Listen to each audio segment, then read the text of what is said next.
When was the last time you were at a wedding? What do you remember about it? If you go to a wedding ceremony in the United States, there are some things that you can expect. For example, the bride is at some point going to toss her bouquet. She'll take her bouquet and throw it over her shoulder at some point during the night to the single women at the wedding, and the one who catches it, according to legend, is the next one to walk down the aisle. It's really a way for the bride to celebrate and to honor her single friends. Now here's another one, and it's probably one that you've heard of before, but the bride is supposed to have something old, something new, something borrowed, and something blue for her wedding day. It's supposed to bring a lifetime of marital bliss.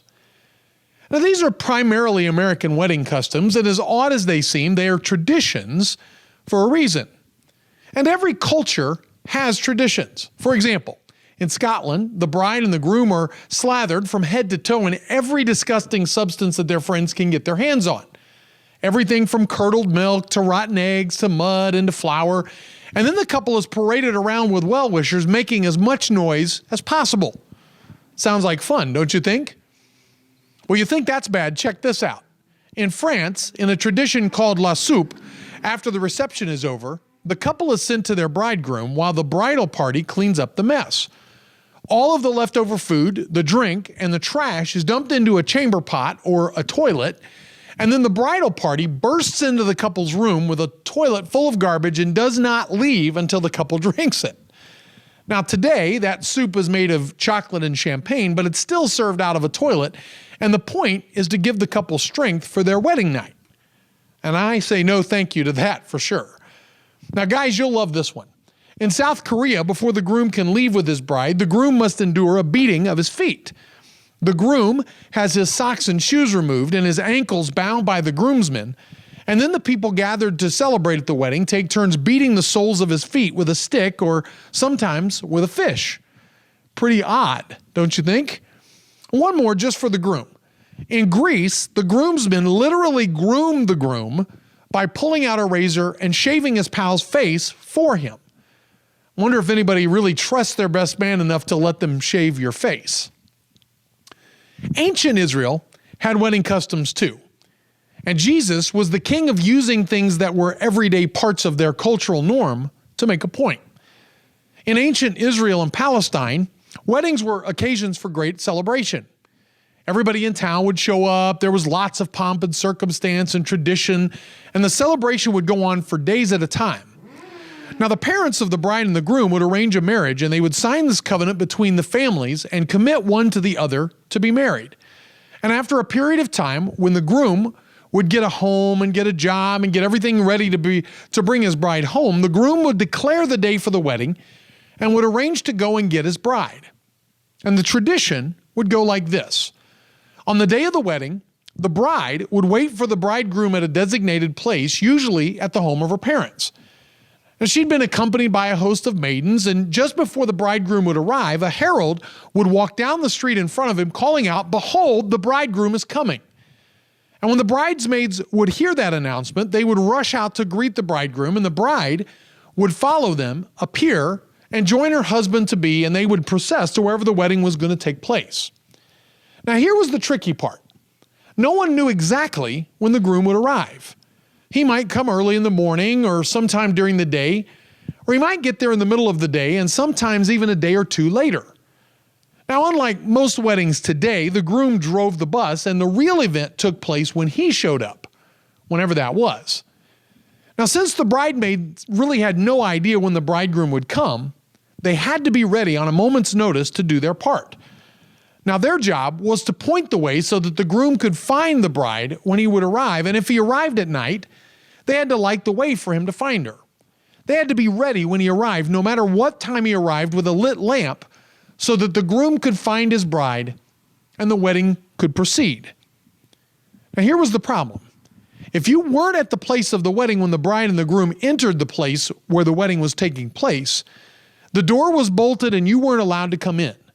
The wedding was the event of the year, and no one was permitted to interrupt it, no matter what. Now, the people of ancient Israel and Palestine, they would know these customs, and that made the story that I'm about to share with you all too real to them. We're in Matthew chapter 25, and this is what Jesus says to his friends. He says in verse 1, "Then the kingdom of heaven will be like 10 bridesmaids who took their lamps and went to meet the bridegroom. 5 of them were foolish, and 5 were wise. The 5 who were foolish didn't take enough oil for their lamps, but the other 5 were wise enough to take along extra oil. And when the bridegroom was delayed, they all became drowsy and fell asleep. At midnight they were roused by the shout, 'Look, the bridegroom is coming, come out and meet him.' And all the bridesmaids got up and prepared their lamps. Then the 5 foolish ones asked the others, 'Please give us some of your oil, because our lamps are going out.' But the others replied, 'We don't have enough for all of us. Go to a shop and buy some for yourselves.' But while they were gone to buy oil, the bridegroom came, and those who were ready went in with him to the marriage feast, and the door was locked. And later, when the other 5 bridesmaids returned, they stood outside calling, 'Lord, Lord, open the door for us.' But he called back to them, 'Believe me, I don't know you. So you too must keep watch, for you do not know the day or the hour of my return.'" The key to this whole story, the thing that makes it shocking, is wrapped up in the final verse. He says again in verse 13, "So you too must keep watch, for you do not know the day or the hour of my return." Now, what was Jesus talking about? Why did he go there in the first place? Well, Jesus and his friends had just left the temple, and as they were making their way toward the Mount of Olives, where Jesus was eventually going to be arrested, the disciples were marveling at the size and the grandeur of the temple. Now picture yourself for a moment in the heart of downtown New York City or Rome, looking at the huge and beautifully crafted buildings. Imagine maybe how you'd be acting in that situation. That's how I picture this is going with the disciples. And as they're walking along, Jesus tells them that those buildings, the ones that they're admiring, are about to be destroyed. And they ask Jesus, "When is this going to happen?" And in response, Jesus tells them a variety of stories that end with the same basic message. Keep watch, be ready, for no one knows exactly when this is going to happen.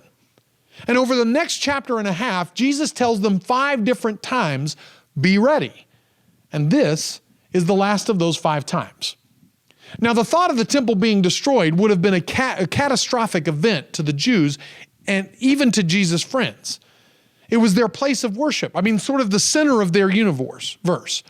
Probably not unlike Wall Street and the World Trade Center right here at home. And like the 9/11 event, the temple being destroyed would have been a shocking, world-shattering event. To hear it was coming was unbelievable to them and had them more than curious about when all of this was going to happen. It was sort of like the end of the world as they knew it. Now, the truth is, it's really not that different from the world we're living in right now. I mean, the thoughts of some of us are having right now are just like that. We're in the middle of a pandemic that doesn't seem to be going away anytime soon. We have political unrest like we haven't seen in generations. There's an increase in violent protests and racial tension all around us. And every year there seems to be an increasing number of natural disasters. And all of that leads us to start asking the question, is this it? I mean, is this the beginning of the end? Over the past few weeks, we've asked several times, what would you do if you knew this was the last week of your life? But this morning, I want to ask it a different way, put a different twist on it. And here's the question. Would you be ready to meet God if today was the day? In order to answer that, I think we need to know what it looks like to be ready. What does it mean to be ready? Well, the story we just read, Jesus gives us some clues about what we need to do to be ready. And first of all, he basically tells us that being ready involves surrendering to somebody else's plan. Surrendering to somebody else's plan. In this story, the bridesmaids are all very similar. I mean, they'd all been invited by the bride to be a part of the bridal party, and all of them said yes. They're all dressed in similar dresses. They got their nails and their hair done at the same place, and all 10 had gone to wait for the groom with their lamps. They all started in the right place. They all had oil in their lamps. They fell asleep waiting for the groom to show up. They all woke up when they heard the announcement from the herald that the groom was coming, and they all raced to light their lamps. I mean, on the outside, everything looked the same. But there was one crucial difference. 5 were ready and 5 weren't. 5 of them gave themselves over to the fact that they had no control over when the groom was going to show up, and they didn't want to miss out on the big event, and so they surrendered to somebody else's plan.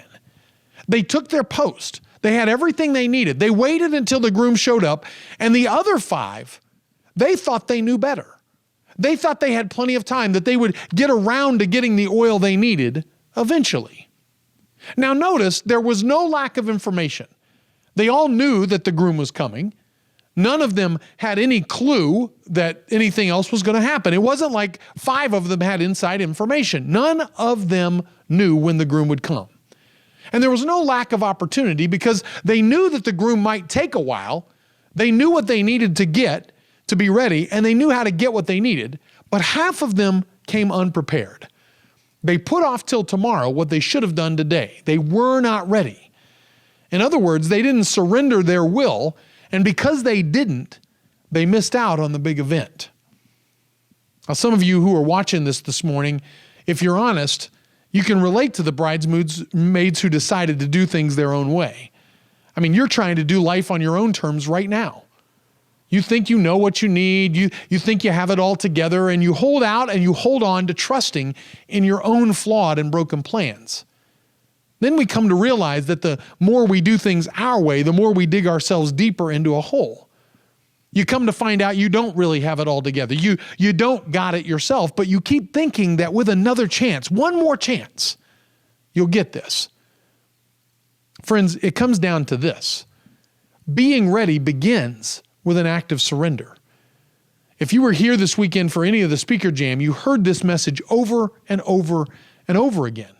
Being ready means no longer leaning on your own strength or understanding.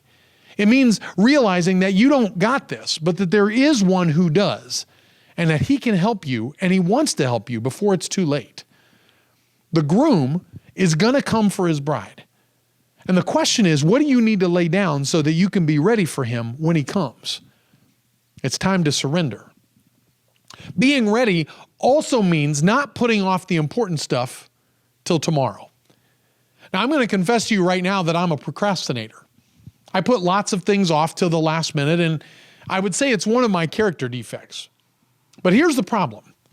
We all add a whole lot of unwanted and unneeded stress in our lives when we put things off, and too often we miss out on the most important stuff. Case in point, 5 of these maids made the decision not to bring extra oil with them. Why? I mean, they knew how this might go down. The only thing I can figure was that they figured that they'd have time later. Now, that word later is a dangerous word because we're not promised tomorrow. So when we say, I'm going to hang out with my family later, we don't know if we're ever going to get a chance to do that.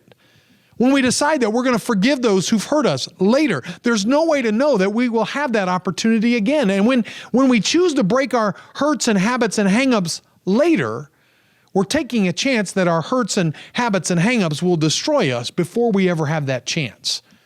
Later is a recipe for disaster. In this case, later meant never because the bridesmaids, handpicked by the bride for this important job, missed out on the big event because they decided that they had later. What are you going to miss because you keep putting things off till later? Stop. Being ready involves not waiting till later because later isn't promised. Finally, being ready involves realizing no one else can be ready for you. Now, there are lots of things the people in your life can do for you. The people in your life can love you, and they can help you through school, and they can help you get a job, and they can lie, and they can cheat, and they can steal for you, and they can enable you to keep doing all the stuff that you shouldn't be doing. But guess what? They cannot stand in for you in front of Jesus. You can't borrow someone else's faith. The only one who can repent of your sin and surrender is you.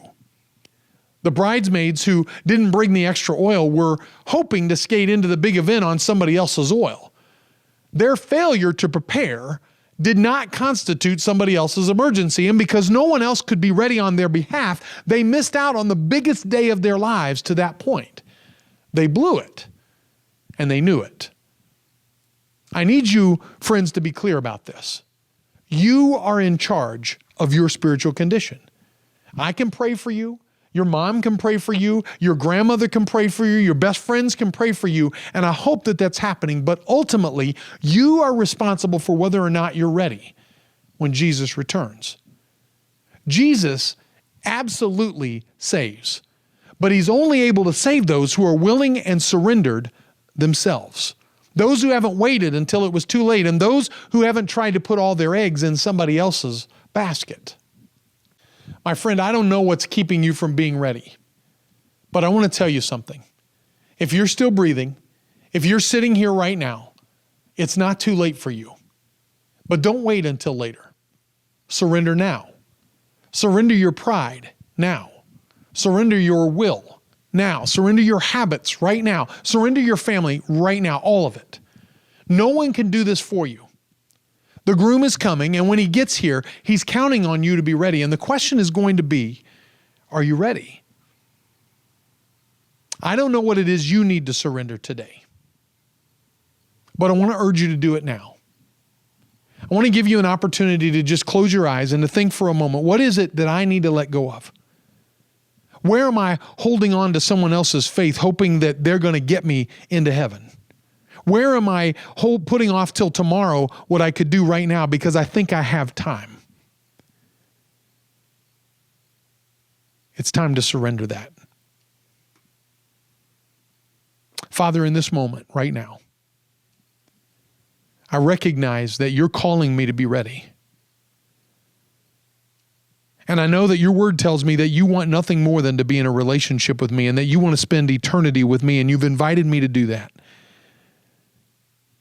But in order to get there, in order to be ready, I have to surrender my way and my will into your care. And I confess that I haven't always done that. In fact, right now I'm holding on to something that's precious to me, that matters to me. And unfortunately, what I'm saying to you is it matters to me more even than you. Forgive me.